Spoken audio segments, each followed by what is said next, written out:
Hi hello guys, எல்லாருக்கும் வணக்கம். இந்த வீடியோவில் என்ன நம்ம பார்க்க போகிறோம்னு பார்த்தீங்கன்னா, துபாயில் 3D பிரிண்டிங் ஜாப் பற்றின டீட்டெயில்ஸ் தான் வந்து பார்க்க போகிறோம். நிறைய பேர் என்கிட்ட வந்து கமெண்டில் சொல்லியிருந்தீங்க, துபாயில் வந்து ஜாப் எப்படி தேடுறது அப்படின்ற டீட்டெயில் கொஞ்சம் சொல்லுங்கள் அப்படின்ட்டு, பர்டிகுலராக 3D பிரிண்டிங்காக. ஸோ அதை பற்றி டீட்டெயில் பார்க்கலாம். ஃபஸ்ட்டு வந்து பார்த்தீங்கன்னா, நீங்கள் இந்தியாவிலேருந்து ஜாப் தேடுறீங்க அப்படின்னா 100க்கு ஒரு 98% கிடைக்கிறதுக்கு வாய்ப்பு இல்லை. ஏன்னா ஃபஸ்ட்டு நீங்கள் இங்கே துபாயில் வந்து ஜாப் சர்ச் பண்ணிங்கன்னா தான் ஈஸியாக வந்து கிடைக்கும். அதுக்கு நீங்கள் ஒன்று விசிட்டிங் விசாவில் வரலாம், இல்லைனா ஜாப் சீக்கர் விசாவில் வரலாம். ஆக்சுவலாக விசிட்டிங் விசாவில் வந்து ஜாப் தேடக்கூடாது, ஜாப் சீக்கர் விசான்ட்டு தனியாகவே இருக்கும். நீங்கள் அங்கே இருக்க ட்ராவல் ஏஜென்சிகிட்ட போயிட்டு கேட்டிங்கன்னா ஜாப் சீக்கர் விசாவை பற்றி டீட்டெயில் சொல்லுவாங்க. ஒரு குறிப்பிட்ட அமௌண்ட் வந்து நீங்கள் டெபாசிட் பண்ண வேண்டியது இருக்கும். அது திரும்ப நீங்கள் ரிட்டர்ன் போகும்போது உங்களுக்கு வந்து திரும்ப கொடுத்துருவாங்க. இல்லை நீங்கள் இங்கே ஜாபில் ஜாயின் பண்ணிட்டாலும் உங்களுக்கு அந்த அமௌண்ட் வந்து கொடுத்துருவாங்க. ஸோ அந்த ஜாப் சீக்கர் விசாவை பற்றி டீட்டெயில் வேணும்னு தெரிஞ்சுக்கணும்னு நினச்சிங்கன்னா கமெண்டில் சொல்லுங்கள், அதை பற்றி தனியாகவே ஒரு வீடியோ போடுறேன். ஸோ இங்கே நீங்கள் எப்படியாவது இங்கே வந்தாச்சு அப்படின்னா ஃபஸ்ட்டு நீங்கள் வந்து பார்த்தீங்கன்னா இண்டீட் அப்படின்ற இந்த வெப்சைட்டில் போயிட்டு ரெஜிஸ்டர் பண்ணிக்கோங்க. உங்களோட சிவி வந்து பர்ஃபெக்டாக எடுத்துக்கோங்க. நம்ம இந்தியாவில் இருக்க சிவி மாதிரி ஜஸ்ட் ஒரு 2 பேஜுக்கு எடுத்து வச்சிங்கனாலாம் அவ்வளோ ஒரு ஒர்த்தியாக இருக்காது. உங்களோட கீவேர்ட்ஸ், ஜாப் டிஸ்கிரிப்ஷன் எல்லாமே வந்து நல்ல டீட்டெயிலாக இருக்கணும். இப்போ நான் ஜாப் வந்து ஃப்ரெஷராக வந்து தேடுறேன் அப்படின்னா என்னோடய பர்சனல் சஜஷன் வேண்டாம். அட்லீஸ்ட் ஒரு 1 இயராவது நீங்கள் அங்கே எக்ஸ்பீரியன்ஸ் வச்சுட்டு வர்றது தான் நல்லது. 1 இயர் 2 இயர் இருந்துச்சுன்னா உங்களுக்கு கொஞ்சம் நல்ல சேலரியும் கிடைக்கும், ஜாபும் ஈஸியாக கிடைக்கும். ஃபஸ்ட்டு வந்து பார்த்தீங்கன்னா, இந்த இண்டீடில் நிறைய மேக்ஸிமம் வந்து அப்ளை பண்ணியிருப்பாங்க. இப்போ ஒரு ஜாபுக்கு 3000 4000 அந்த மாதிரி எல்லாருமே வந்து அப்ளை பண்ணியிருப்பாங்க. அந்த இதில் நீங்களும் அப்ளை பண்ணி எல்லாருக்கூடையும் போட்டி போட்டு போகிற மாதிரி தான் இருக்கும். நெக்ஸ்ட்டு வந்து பார்த்தீங்கன்னா, கூகுளில் இந்த மாதிரி நீங்கள் வந்து 3D பிரிண்டிங் ஜாப் அப்படின்னு போட்டாலே உங்களுக்கு வந்து போஸ்ட் வந்து நார்மலாக இந்த மாதிரி வந்துடும். எந்தெந்த வேக்கன்ட் இருக்குது, டைமிங் எப்போ போட்டது அப்படின்றது எல்லாமே வந்துடும். இதை விட ஈஸியான வே வந்து பார்த்தீங்கன்னா Yellow Pages போங்க.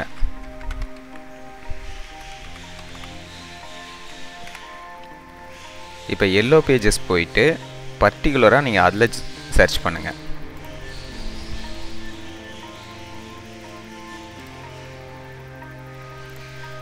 இப்போ சப்போஸ் நீங்கள் வந்து ஆட்டோகேட் சம்மந்தமாக வரீங்க, இல்லை சாலிட் ஒர்க் சம்மந்தமாக வரீங்க அப்படின்னா அது ரிலேட்டடாக சர்ச் பண்ணுங்கள். இப்போ நான் வந்து 3D பிரிண்டிங் அப்படின்னு சர்ச் பண்ணுறேன்.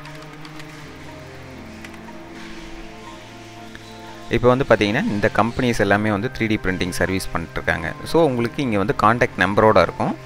நீங்கள் ஈஸியாக எடுத்து அவங்களுக்கு மெயில் பண்ணியோ காண்டாக்ட் பண்ணியோ ஈஸியாக வந்து அப்ரோச் பண்ண முடியும். ஸோ இந்த மாதிரி மெத்தடில் நீங்கள் தேடும் போது ரொம்பவே ஈஸியாக வந்து உங்களுக்கு ஜாப் கிடச்சிரும். அது இல்லாமல் இண்டீடில் போய் நான் அப்ளை பண்ணுறேன் அப்படின்னா எனக்கு தெரிஞ்ச இண்டீடில் ஜாப் கிடைக்கிறது ரொம்ப ரொம்ப கம்மியானவங்களுக்கு தான் கிடைக்கும். அதுலேயும் மோஸ்ட்லி வந்து எக்ஸ்பீரியன்ஸான ஆளுங்களுக்கு மட்டும்தான் அதிகமாக கிடைக்கும். இப்போ ஆட்டோகேட் அப்படின்னு நான் போடுறேன். ஸோ ஆட்டோகேட் அப்படின்னும் போது உங்களுக்கு வந்து கம்ப்ளீட்டாக எல்லாமே வரும். இப்போ மெப் டிசைன் வரும், வேறு ஆட்டோகேட் எங்கெங்கே யூஸ் பண்ணுறாங்களோ லேசர் கட்டிங் யூஸ் பண்ணுறது, அந்த மாதிரி எல்லாத்துக்குமே வந்து வரும். இதில் உங்களுக்கான ஃபீல்டு எதுன்றதை நீங்கள் பார்த்து தனியாக செப்பரேட் பண்ணி எடுக்கணும். ஸோ சேல்ரி வைஸ் வந்து பார்த்தீங்கன்னா நீங்கள் சூஸ் பண்ணுற கம்பெனியை பொறுத்து எல்லாமே மாறும்.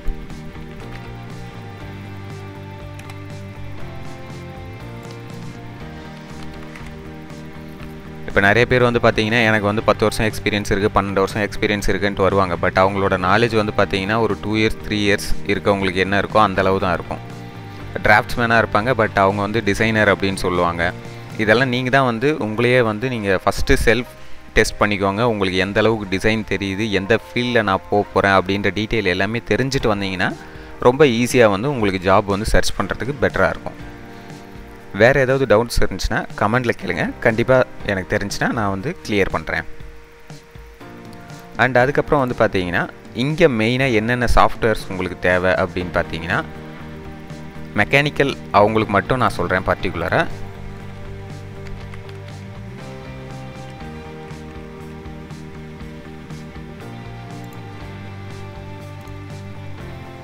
ஆட்டோகேட், சாலிட் ஒர்க்ஸ், யூனிகிராஃபிக்ஸ், கேட்டியா, இன்வெர்ட்டர் எல்லாமே மேக்ஸிமம் வந்து உங்களுக்கு என்னென்ன சாஃப்ட்வேர்ஸ் இருக்கோ அது எல்லாமே உங்களுக்கு ஜாப் கிடைக்கும். பட் மோஸ்ட்லி வந்து சாலிட் ஒர்க்ஸ் கேட்பாங்க மெக்கானிக்கல் லைனில். சாலிட் ஒர்க்ஸ் அப்புறம் ஆட்டோகேட் கன்ஃபார்மாக இருக்கும்.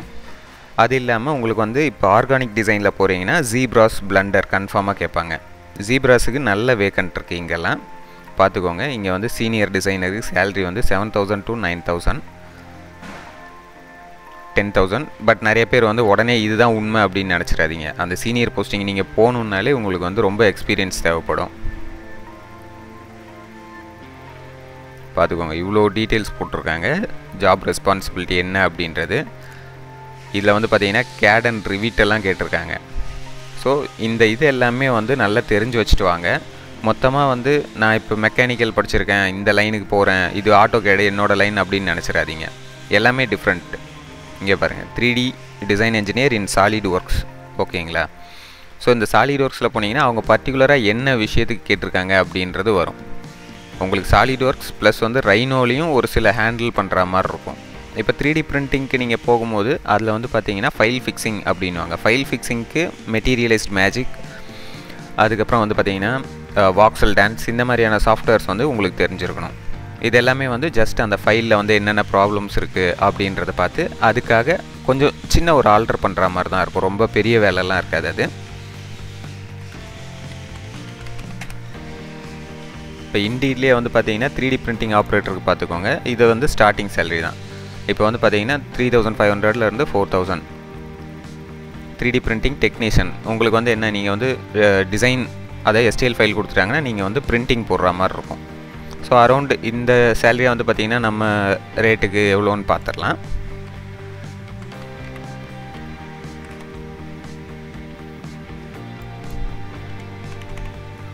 ஸோ வந்து பார்த்திங்கன்னா 91,000 வந்துடுது. மேக்ஸிமம் வந்து பார்த்திங்கன்னா அக்காமடேஷன் வந்து கொடுத்துருவாங்க. ஒரு சில கம்பெனியில் அக்காமடேஷன் கொடுக்காமலும் இருப்பாங்க, இல்லை லேபர் கேம்பில் கிடைக்கும். அது நீங்கள் போகிற கம்பெனியை பொறுத்து. பட் பார்த்தீங்கனாலே ஒரு ஆவரேஜாக ஒரு சேலரி வந்து 4-5 இந்த மாதிரி தான் இருக்கும். நல்லா உங்களுக்கு எக்ஸ்பீரியன்ஸ் வந்துருச்சு அப்படின்னா அதுக்கப்புறம் நல்ல ஒரு 7-9 அந்த மாதிரிலாம் கிடைக்கும். ஸோ இது 3D பிரிண்டிங்கான ஆப்பர்ச்சுனிட்டி. ஓகே கைஸ், உங்களோட டவுட்ஸ் ஏதாவது இருந்துச்சுன்னா கமெண்ட்டில் கேளுங்க. தேங்க்யூ. மறுபடியும் அடுத்த வீடியோவில் பார்ப்போம்.